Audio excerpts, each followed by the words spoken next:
Welcome back, gang. It's Deltia from Deltiasgaming.com here with an updated Magic Nightblade PvE build that I call Bloodsport. In this video guide, I'm going to give you loadouts whether you're a beginner, solo, or advanced endgame player for PvE. We're going to cover all the juicy information, skills, gear, rotation, race choices, consumables, and more. So you're going to want to watch this video if you want to pick up one of the strongest range Magic DPS classes in the game, Magic Nightblade. Let's get started.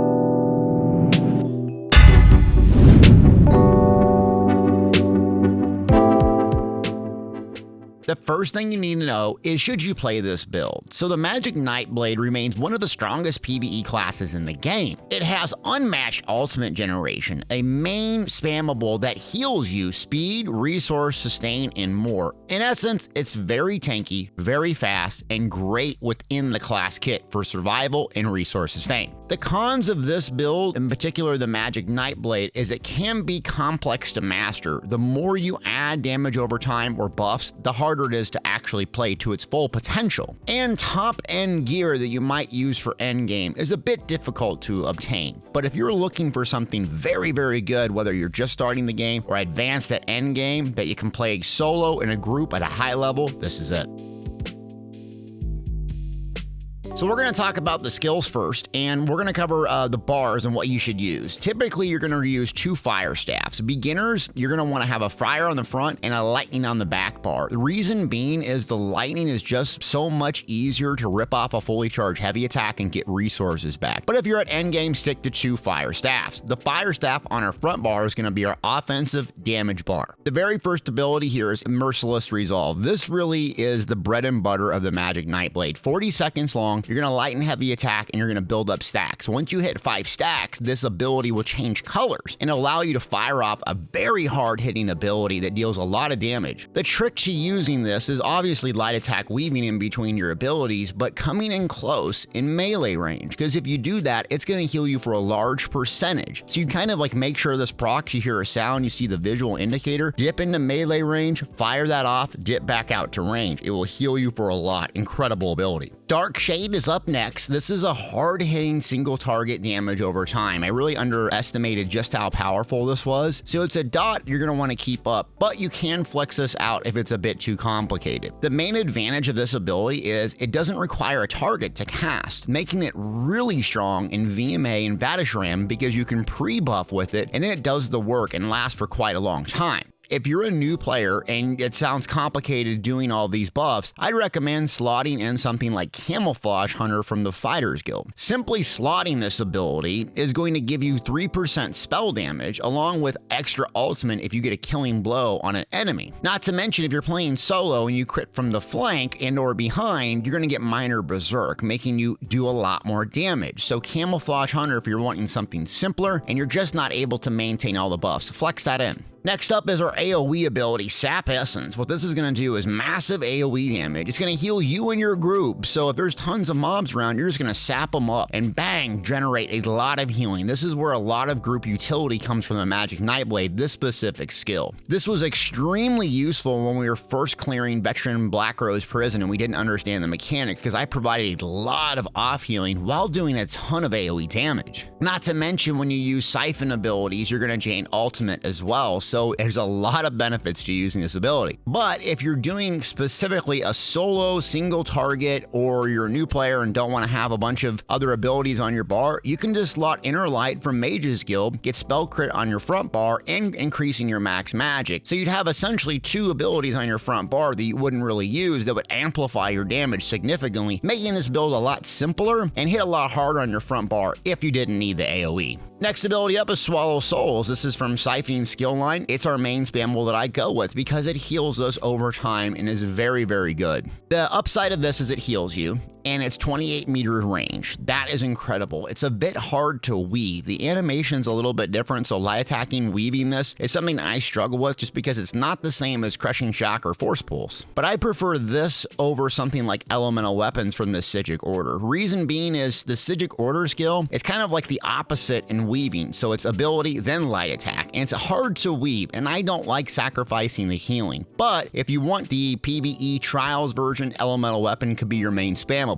So you're going to use Swallow Souls until a boss or a mob gets around 25% health, and you're going to switch to Impale, the assassin skill line. Replaces our main spamble at around 25% health or lower until we kill it. The trick to using this depends on your context that you're playing. So if you're playing VMA and the boss has 25,000 health, you're going to do this one time. If you're playing a hard mode veteran trial and the boss has 120 million health, you're going to still need to maintain your damage over time buffs and debuffs while you're going into execute phase. Another trick is make sure the Swallow Soul heal over time is up. So it might take 5 or 6 times along with maintaining your buffs to get a huge boss down that has a lot of HP, but if you're playing solo specifically, make sure that Swallow Soul heal over time is up because it'll carry you while you're doing Impale spam. Next ability up is Soul Harvest, one of the most powerful ultimates in the game. You slot it and you gain ultimate for kills. It's incredible. Combine this with the Fighters Guild ability like Camouflage Hunter on our front bar, and we are generating unmatched ultimate and dropping Destro ults left, right, and center. Another trick to using this is the Catalyst Potion from the Siphoning skill line. When you drink a potion, you get 20 ultimate. So what I do is, on my back bar, I drop a Destro ult. I flip over to my front bar, pop a potion, and I start doing my Swallow Soul spam. If I kill 1 or 2 mobs, along with the Siphoning passive that generates ultimate, I'm gonna have about 70 ultimate straight out the gate. I can almost literally do a back-to-back ultimate.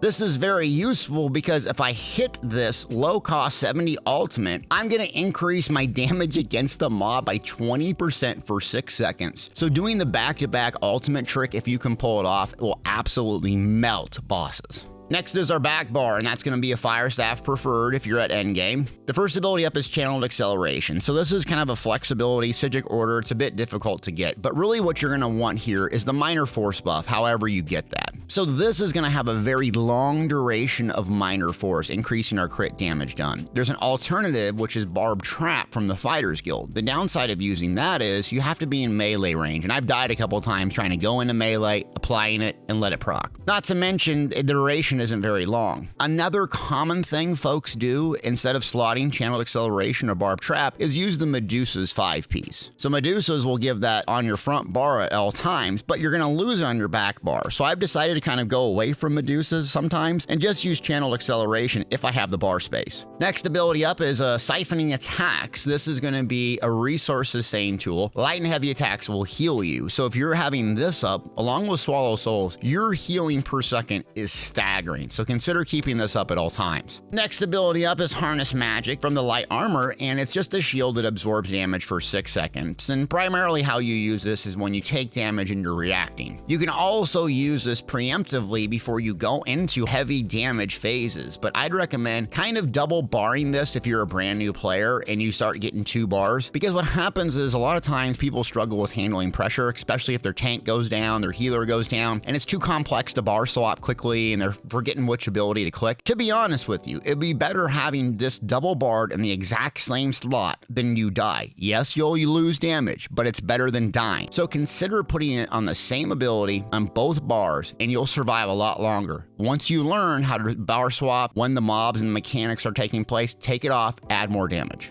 Next ability up is Twisting Path. This is a large AoE ground effect, damage over time, and it's incredible because it gives you major expedition. This is 12 seconds, so consider kind of casting this first along with the next damage over time, Unstable Wall of Elements. This is another massive AoE that explodes and procs our Maelstrom weapon on our back bar. So you're going to kind of cast these simultaneously, Twisting, Unstable to start the fight. When you're going to come back to your back bar, you're going to cast Unstable and Twisting. And that's kind of your rotation on those 2 damage over time effects. Ultimate our back bar is Elemental Rage, a burst ultimate, high cost, massive area. It's great for clearing trash and burning down bosses. There's a bunch of different alternatives here, but I'd highly recommend sticking with this. If you struggle with survivability, you don't have the fancy gear, and so on, stick with Soul Tether from the Siphoning skill line. Soul Tether can really do a lot of AoE stun and a little bit of damage, but it's just gonna heal you. So if you're getting overwhelmed and need a panic button on your back bar, yes, you'll sacrifice damage, but again, you're seeing a theme here. It's better than dying. So the rotation on these skills and how you would use it. You're going to pre-buff. So you want to typically cast longest to shortest. It's a little bit complex bar setup, but you're going to go in your front bar, cast Merciless, cast Shade, swap back, channel acceleration, siphoning, drop a Destro alt, you're ready to start. You're going to move into range, cast Twisting, Unstable, bar swap, and then you're going to light attack weave, casting Swallow Souls for about 3 or 4 times, and then go back to applying buffs. After about 5 light attacks, you should see your assassins will light up, and you're going to hear a sound effect. Make sure to fire that shot off, and then usually I bar swap. And then you kind of go back and cast Unstable, Twisting, Siphoning, bar swap, Shade, rinse and repeat. If you do it right and you're not off your rotation, pretty much everything lines up and it's quite easy. But there is a lot of things to keep up. So if you struggle with that, make your bar a lot simpler and maybe slot inner light in some of those things until you learn that, and then add more and more over time. It makes a big difference when you're just learning. Let's talk about the gear first. So I had a beginner setup, and this is what I use to complete VMA with like 0 champion points. It's a very basic setup, and it's Withered Hand is the first one, Overland Alacure. The strength of this is you can get it right away. You can farm it at level 10, CP 1000 if you want, and it's kind of a poor version of False Gods, which you'll hear about later. Withered Hand is gonna heal and give you magic sustain when an enemy you're in combat with dies every 3 seconds. So it's really good if you're low champion points and you struggle with resource sustain, you're not playing an optimized race, and you just need something to get you by. Plus, it's dirt cheap on the trader, so consider picking this up. Now, keep in mind, this is the set you're going to work to replace as you advance in the Elder Scrolls Online. So you're going to look to replace it with something like Scathing Mage, Burning Spellweave, Medusas, or Trial set like Bahases or Perfected False Gods. So this is the set you're going to replace, but it's a great thing to use out the gate. Next setup is Mother's Sorrow, and something I use right away or at endgame. This is Overland again in Deshawn, and you can buy it on traders. The 5-piece is just going to give us a ton of spell crit. Quite useful in today's game, because in damage, crit and crit damage is the way to go. And it's very easy and useful at endgame or at the beginning, so consider this a priority. You can eventually work to swap this out for a trial set. So probably the best PvE meta at endgame would be running 2 trial set, but to start or at endgame, if you don't do a lot of trials, this is good. Armor of the Trainee is the weapon that I use. You can get this from the starter zones, Roast Mackay, Canarthy's Roost, etc. And it's going to give you the most value for a weapon in terms of stats, especially max health, which you'll need as a new player. So the downside is it comes in the training trait. Could be good for leveling up your skill lines, but if you can retrade it to Precise, Sharpen, or something else, it's going to be dirt cheap and allow you to get 2 5-pieces and a weapon straight out the gate. Now what you're going to work towards replacing Armor of the Trainee is with a Monster Helm if you don't have Mythic. So typically what I work on doing is 2 5-pieces, and then I go to something like Zons from Scale Caller Peak. This doesn't have a very long range, but if you're in somewhat close melee, it will do a lot of single target damage. So it's a really good monster helm if you're looking for more damage and you have something like Armor of the Trainee to swap out and still do the 2 5-pieces. Now here's the chart for the solo play. So this is ideal for completing arenas, collecting weapons for endgame. I talked about Perfected False Gods, and this is just kind of a souped up version of Withered Hand. It's going to increase your spell damage, reduce cost of a magic ability, something dies, it's going to restore magic, and increase movement speed drastically, allowing you to blow through those arenas and not run out of juice. If you don't have it, feel free to stick with Withered Hand if you're not a Trials player. And then a 5-piece Medusas. This is what I talked about earlier. It's going to give us that buff, Minor Force, on our front bar. It just makes your bar a lot simpler. So you want to get that, and that's from Arx Corinium. If you don't like that, you could always stick with Mother Sorrow or Burning Spellwave or something else, but you're going to want a damage set. And this one is really nice because in solo, you're going to have to run a little bit more buffs and debuffs to get the max value out of your character. And now you can either run a Mythic or a Monster Helm. My preferred Mythic of choice is Death Dealer's Fate. This comes from Blackwood. It is kind of a pain to get, but at 30 stacks, you're going to get 2,680 magic, health, and stamina. That's value you cannot beat. Plus, I like this over something like Pale Order because I have just enough healing coming in. And Death Dealer's Fate applies to every situation, whether it's a trial, whether it's a dungeon, whether it's solo. It's definitely worth collecting if you can. If you're not able to get Death Dealer's Fate, you don't like the mythics, and I can relate to that, I would go with something like Zon's once again. This is a Skullcaller Peak Monster Helm, just really good damage. Ice Heart is also another good flex spot if you struggle with survivability. This can keep you alive during those tough VMA or Vadashram solo fights. And then on your back bar, you're going to work towards collecting the Perfected Maelstrom Infused Fire Staff, put a spell damage lift on. Reason being, this will amplify your damage when you keep unstable wall of elements up at all times. You'll really notice a huge increase in your overall DPS if you can work towards collecting this from Maelstrom Arena.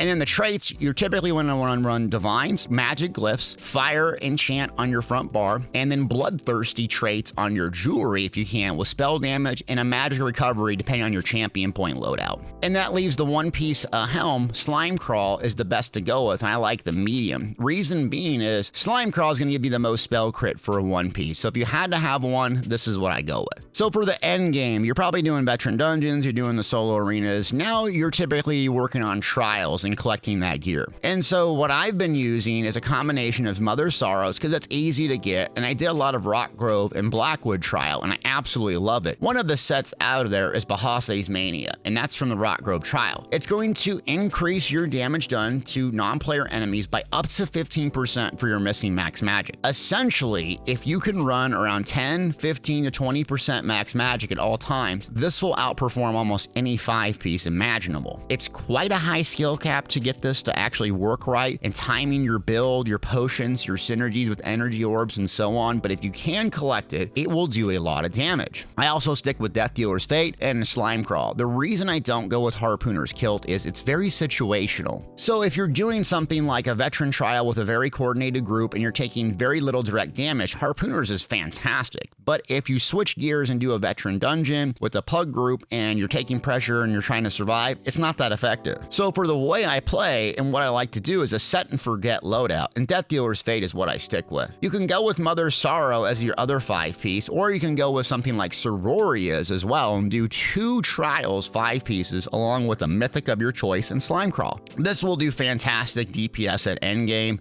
and will be enough to do a lot of the hard trials and veteran dungeons into what I use.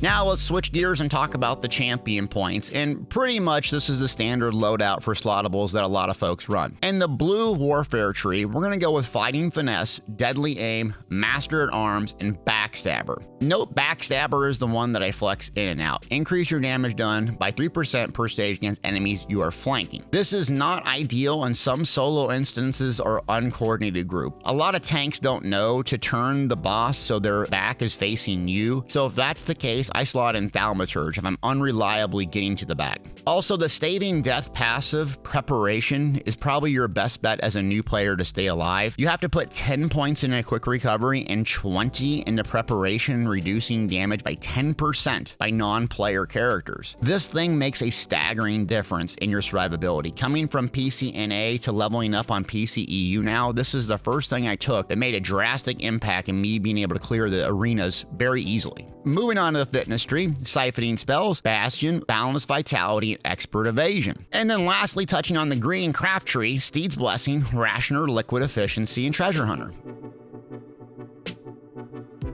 Now to the miscellaneous things about this build. First one up is racial choices, and Khajiit probably is the top end PvE DPS and PvP really due to the crit bonus damage. So increasing your crit damage and crit healing done by 12% is the maxed out Feline Ambush passive, making it one of the strongest, well-balanced overall races. So if you're looking at the top performing race, I would go with the Khajiit. Number 2, what I use for this build and this footage is a High Elf. It's a great all-around magic race. Everything you could want, but it does lack the crit bonus damage. And then third recommendation here is a Dark Elf. This is useful because you get max mag and max stam along with weapon and spell damage. So if you don't want to pick different races every 3 weeks and switch between stam and mag, I would pick Dark Elf because it works really well if you switch roles all the time and you don't have to race change. And Consumables is up next, another tricky little part of this build. There's a lot of different options. So if you're using Bahases, I go with the purple buy stat food, Pickled Fishbowl. It's going to increase max health and max mag. So we want to keep that regen low, but we want to make sure we're at right enough regen, about 15% or so we don't run out of gas, but we're not topped off either. This is the food that I go with. Another alternative is Clockwork Citrus Filet, the gold food. It's going to give you regen, a little bit of max stats. And if it's too expensive, go with Witch Mother's Brew. Just a little bit less max stats and a little bit less recovery, but should work just fine. And then I carry Spell Power Potions on me to get 100% uptime on Spell Crit and Spell Power, though it's kind of expensive, so I just use Trash Pots until I do boss fights. Mundus Stone, I typically stick with the Shadow, so at 60% crit or higher, fully buffed, I would go with the Shadow or the Thief if you're below that, especially if you're a new player and don't have Mother Sorrow yet. Attribute points, I pretty much stick with all 64 into max magic. With Undaunted passive maxed out and others, you should be at pretty high resource pools, and if you're using Parse food, you might be at 19 to 20,000. I think it's a safe bet around 22,000, because if you get hit by some of these Dreadseller veteran hard mode bosses, you're gonna be dead if you're at 20,000. Well, gang, that's a build. This is an all-time favorite one of mine, and if I'm doing the hardest content in the game as a DPS, this is what I always pick, because I think it offers the most utility for the way I play, and I love the complexity and trying to master the class, along with doing a lot of single target AoE, and I just love the range. So hopefully you got something out of this. This is my go-to when I'm trying to do the hardest stuff out there. If you want to watch this build being played live, please consider viewing on twitch.tv/Deltiasgaming. I stream 4 days a week currently, Monday, Wednesday, Thursday, and Friday. I'd love to have you over there so you could watch. Also, consider becoming a Patreon and supporting my YouTube channel. Believe it or not, this allows me to crank out a lot more videos. So I'd appreciate you consider that, and also like, subscribe, and share. Thanks for watching.